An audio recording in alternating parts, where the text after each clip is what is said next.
Welcome to Suman TV. నేను మీ అమర్. ఈరోజు మనం విశాఖపట్నం మగరవాడలో ఉన్నటువంటి పిఎంపం లాస్ట్ బస్ స్టాప్ దగ్గర ఉన్నటువంటి శ్రీ అభయాంజనేయ స్వామి టెంపుల్ దగ్గర అయితే ఉన్నాము. ఈ స్వామి నిత్యం విశిష్టమైన పూజలు అయితే అందుకుంటూ ఉంటారు. ఎందుకంటే ఈ యొక్క ఇక్కడికి వచ్చి దండం పెట్టుకుంటే ఒక నమ్మకం అయితే కనుక ఈ యొక్క చుట్టుపక్కల ఉన్న జనాలకు అయితే ఉంది. ఒకసారి మరికొన్ని విషయాలు ఈ యొక్క ప్రధాన అర్చకులైనటువంటి రమాకాంత్ శర్మ గారిని తెలుసుకుందాం. శ్రీ గురుభ్యో నమః. శ్రీ మహాగణాధిపతయే నమః. శ్రీ శ్రీ శ్రీ అభయాంజనేయ స్వామి దేవాలయం ముందుగా ప్రధాన అర్చకుడుగా నా పేరు రమాకాంత్ శర్మ అండి.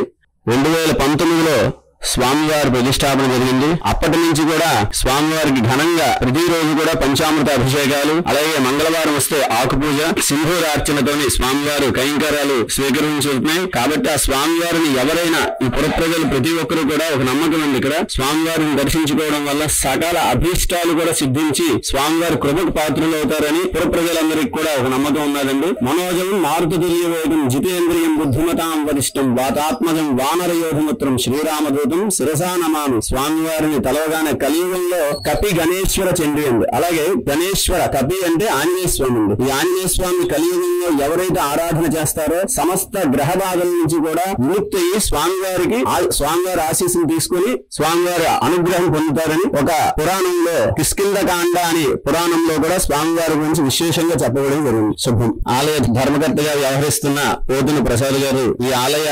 సౌభాగ్యాలన్నిటికీ, అలాగే హనుమాన్ జయంతి అని ఇలా స్వామివారి తొలగ ప్రతి ఒక్క ఉత్సవం, స్వామివారి ప్రతి ఒక్క భాగంగా ప్రతి మంగళవారం కూడా స్వామివారికి హోమం కూడా జరుగుతుందండి. ఆయన ఆధ్వర్యంలోనే ఈ కోవిల్ నడుస్తుందండి. అలాగే మంగళవారాల పూట కూడా స్వామివారికి పంచామృత అభిషేకం, ఆకుపూజ, విశేష సింధూరార్చన కూడా జరుగుతుందండి. జై శ్రీరామ్. మనోజవం మారుతుల్య వేగం జితేంద్రియం బుద్ధిమతాం వరిష్టం వాతాత్మజం వానరయోధముత్తం శ్రీరామదూతం శిరసా నమామి. జై శ్రీరామ్. స్వామివారికి మంగళవారం ఎందుకంటే విశిష్టత, మంగళవారాన్ని జయవాసరం అంటారండి. ఆ జయం ఇచ్చేదే మంగళవారం కాబట్టి ఆ స్వామివారి మంగళవారం ప్రీతి అండి. జయవాసరం అంటే కుజుడికి స్వామివారికి కొన్ని అనుసంధానంగా ఉన్నదండి. కుజగ్రహం కూడా బాగోలేని వాళ్ళు వచ్చి ఆ అభయాంజనేయ స్వామిని దర్శించుకొని ఆ స్వామివారిని తీర్థ ప్రసాదాలు తీసుకోవడం ద్వారా వాళ్ళ కుజదోషాలు కూడా నివారణ అవుతుంది. అందుకే మంగళవారం పూట స్వామివారికి సింధూరార్చన, ఆకుపూజ, పంచామృతాలతో అభిషేకం చేయడం వల్ల విశిష్టమైన ఫలితం వస్తుందండి.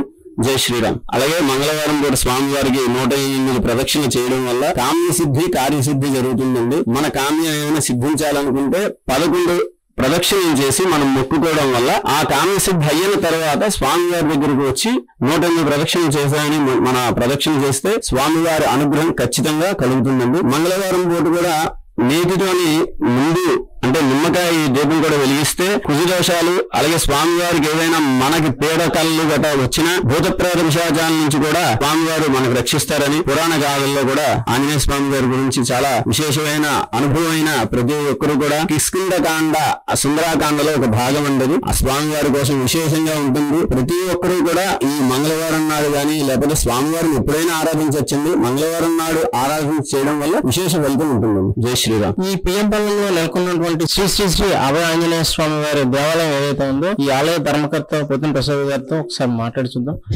సార్, ఇది ఎప్పుడు స్థాపించారు? జై శ్రీరామ్. శ్రీ శ్రీ శ్రీ అభయాంజనేయ స్వామి ఆలయం ఇక్కడ కట్టడం జరిగింది. అది స్టార్ట్ చేయడం 2017లో స్టార్ట్ చేయడం జరిగింది. పూర్తి చేయడం ఏంటంటే 2019లో పూర్తి చేయడం జరిగింది. మార్చి 29న వార్షోత్సవం ఇది. అలాగే ఈ అభయాంజనేయ స్వామికి ఇక్కడ పూజలు అందుకోవడం కానీ ప్రతి మంగళవారం అభిషేకాలు, నెలలో ఫస్ట్ మంగళవారం ఏదైతే ఉందో ఆ మంగళవారం అన్నసంతర్పణ. అలాగే నెక్స్ట్ ఏంటంటే వచ్చే భక్తులు ఎవరైతే ఉంటారో రోజు వచ్చి ఎవరైతే స్వామివారిని దర్శనం చేసుకుంటారో వాళ్ళకి నెలలో ఒక ఫస్ట్ మంగళవారం అన్నసంతర్పణ పెట్టడం జరిగేది వారికి కూడా.